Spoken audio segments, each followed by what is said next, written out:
everybody. This is Imran Jamil once again. Was outside and what a gloomy day it is.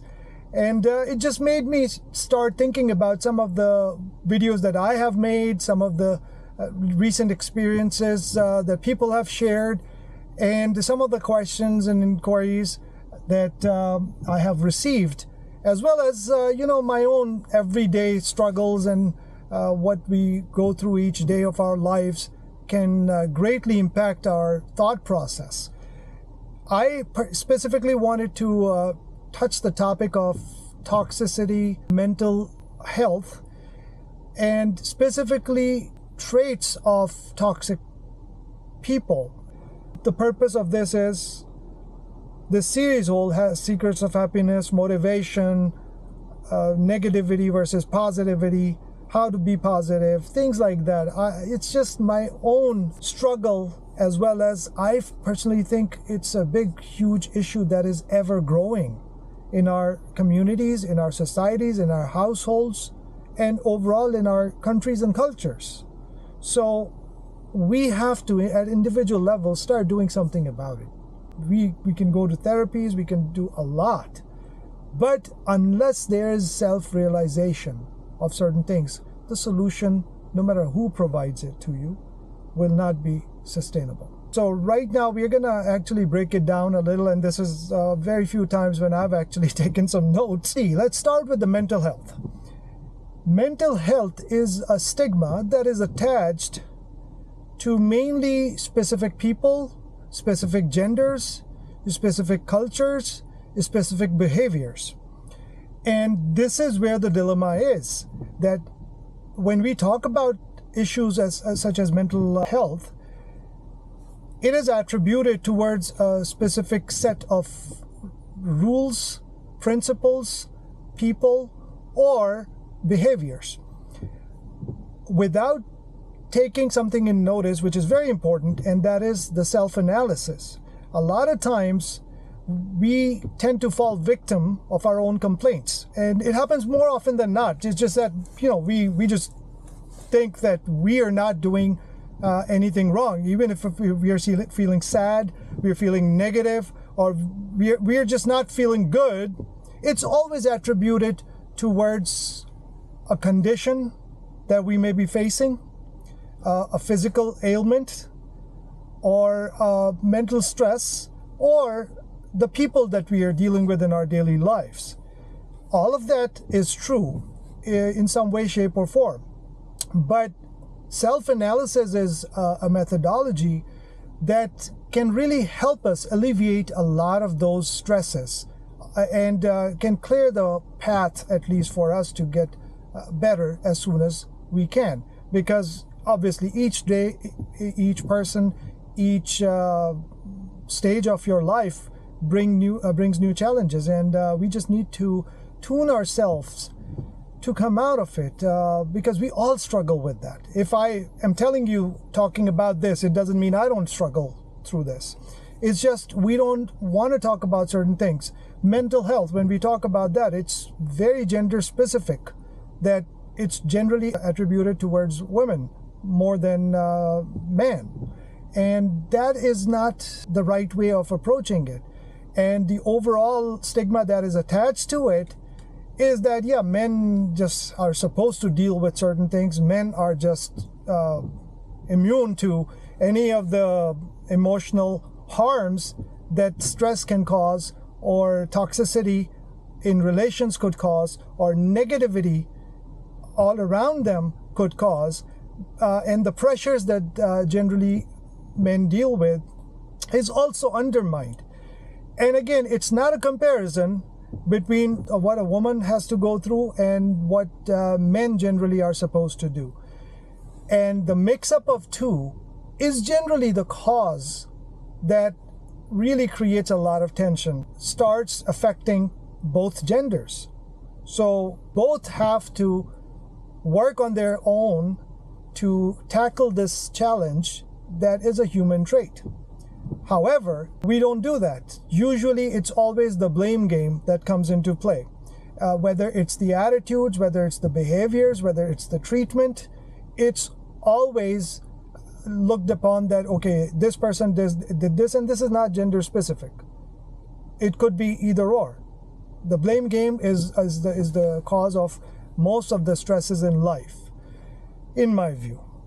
And having said that, the main point I'm trying to drive from here is that when we are feeling bad, when we are feeling negative, when we are feeling emotionally dissatisfied or emotionally stressed, then we like to just take it out in different ways, not realizing that we may be affecting people around us. And that's why when we self-analyze, take some time to ourselves and maybe just have some time to go out or just relax our mind first and then start thinking about it. There are ways that we can probably benefit from those types of actions. The other aspect is we all know that every action has a reaction, but we don't realize it. We think that, we are born with all the rights given to us and we can behave in any other way, but if the other person reacts unexpectedly, then it becomes a problem. And we all suffer through that. So there are a couple of things that I would like to specifically mention over here and see that, there are few traits that we can try to see if we fall victim of that. And we have to be very fair and thorough in our thought process when we are self-analyzing without any biases. Because after all, we are all human beings. So if the other person can fall victim of something negative, we are just as attuned to do so without knowingly a lot of times, and that's where the problem comes, that unknowingly we do certain things that just makes us think that, oh, we are doing everything that we can. So here are the few things that I would like to start with. That toxic individuals are more common than you may think. According to some studies, 48.4% of women and 48.8% of men have experienced some sort of psychological aggression from a partner. Now, if you just take this statement, is it understood? Is it the norm as we think? But the studies show that 48.8%, a minor percentage increase over women, is for men that have really experienced psychological aggression from a partner. But the general thinking or general opinions about that is that the women suffer more from that. And in different parts of the world, different cultures, it is true. But when you take the overall average, then you can see where this study is pointing to. So just one of the aspects that makes us think that really, that's not the normal understanding of anybody. Then let's move forward. 35% of people are going through some sort of a psychological trauma because of work-related stress. Whether it's their boss at work, whether it's the environment at work, whether it's the stress of the role that they're in. And how many times do we take that into an account? And again, a cultural influence comes into play. Whether it's a male or a female, both go through this. It's again not a gender-specific aspect, as I'm saying, because a lot of times when we talk about this, we get very gender-specific, and the conversation becomes meaningless if we are not looking at the holistic picture of the problem or the issue at hand. Generally in some cultures, if men are the bread earner of the family and women are contributing at home, or they're also working, but they're not the main bread earner, but the stresses are the same at work. However, a lot of times male has to, in some cultures, I'm talking about specifically our South Asian culture, when a man comes back home, he's supposed to forget everything, don't worry about anything outside that he has dealt with, and just come home with fresh mind, which is again can benefit both sides. But a lot of times it's just not in control of a person, And that's where the understanding is required, right? So little things, just talking nicely, talking to each other, trying to show some empathy, and trying to not talk about the things that bring stress, because you have household stuff to take care of, you have business stuff to take care of, you have children, you may have educational issues, many things can be there. So when people are stressed out, we should refrain from talking about more stressful things. It doesn't mean you don't tackle the problems. Something that may be an emergency needs to be taken care of. So again, exceptions are not included. But the rule should be that stay away from talking about aspects that may bring more stress at that particular moment. You can't dodge it, so you're going to have to tackle it some other time, but it's better that when you relax, that's when you talk about it in a humane manner. Not confrontational, not argumentative, and try to take it easy. So while some of these circumstances stay the same, there are traits that can change over time due to factors such as experiences, belief systems, and major life stages. Now, each one of them is a vast subject that we all form our opinions and personalities based on our experiences.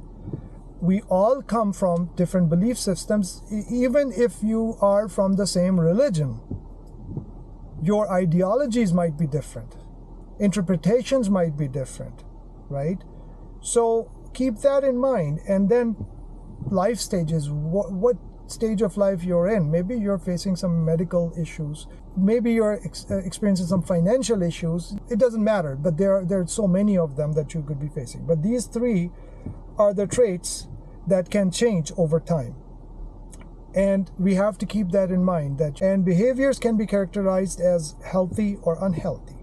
Some of the signs of unhealthy behavior are selfishness, hostility, and manipulation.